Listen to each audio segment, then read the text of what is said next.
এটা ছিল 15ই আগস্টের ঠিক আগের 14ই আগস্টের রাত। আজই সব ভাইরা মিলে এই রাস্তার মোড়ে সুন্দর করে সাজিয়ে নিচ্ছে।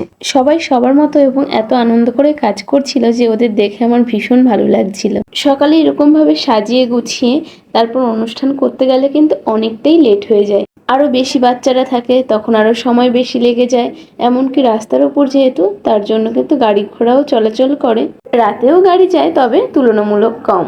সকালে রোদও উঠে যায়, আর রোদের মধ্যে কিন্তু বাচ্চাদের ভীষণ কষ্ট হয়ে যায়। এটা ছিল 15ই আগস্টের সকাল, মানে আজকের সকালটা। দেখেছো কি সুন্দর করে সাজিয়েছে? কাল তো অন্ধকারের জন্য দেখতেই পাওনি। সব বাচ্চাগুলোই মোটামুটি চলে এসেছিল, তাদেরকে ফ্ল্যাগ, হাতে পরা ব্যান্ড, স্টিকার দিয়ে সুন্দর করে সাজিয়ে দেওয়া হচ্ছিল। এইগুলো পেলে না বাচ্চারা ভীষণ খুশি হয়ে যায়। কাল রাতে অনেকটা কাজ গুছিয়ে রাখা সত্ত্বেও কিন্তু আজকে অনুষ্ঠানটা শুরু করতে লেট হয়ে গেছিল, কারণ সবাই আসবে তারপর তো অনুষ্ঠান শুরু হবে। এখন কিন্তু পতাকা উত্তোলন করা হচ্ছে, আর এখানে আমার দাদু ছিল সবচেয়ে বয়োজ্যেষ্ঠ, তাই কিন্তু দাদুকে দিয়ে এই কাজটা করানো হয়েছে। আমরাও সবাই একসঙ্গে এক স্বরে বন্দে মাতরম বলে এবং করতালির মাধ্যমে শ্রদ্ধা এবং সম্মান জানালাম। এরপর আমি সব বাচ্চাদের একটু একটু করে ফুল দিয়ে দিলাম হাতে, যেটা কিনা ওরা সবাই আমাদের স্বাধীনতা সংগ্রামী বীর পুরুষদের স্মরণ করে তাদের শ্রদ্ধা জানিয়ে ফুলগুলো তারা দেবে।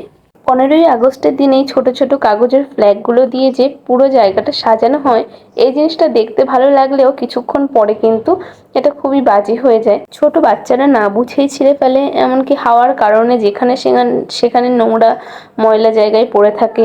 এই সময়টায় বৃষ্টি হয়, বৃষ্টির কারণেও কিন্তু ভিজে যেখানে সেখানে পড়ে থাকে।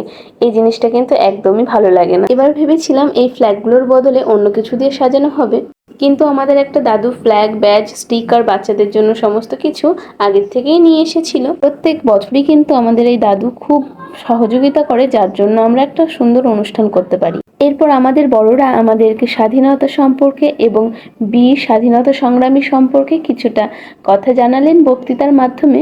আমরা সবাই মিলে একসঙ্গে জাতীয় সঙ্গীত গাইলাম। এরপর সব বাচ্চাদের তাদের ভবিষ্যতের অস্ত্র হিসাবে একটা পেন দেওয়া হলো এবং লাড্ডু দিয়ে প্রত্যেককে মিষ্টিমুখ করিয়ে আজকের অনুষ্ঠান আমরা এখানেই শেষ করেছিলাম।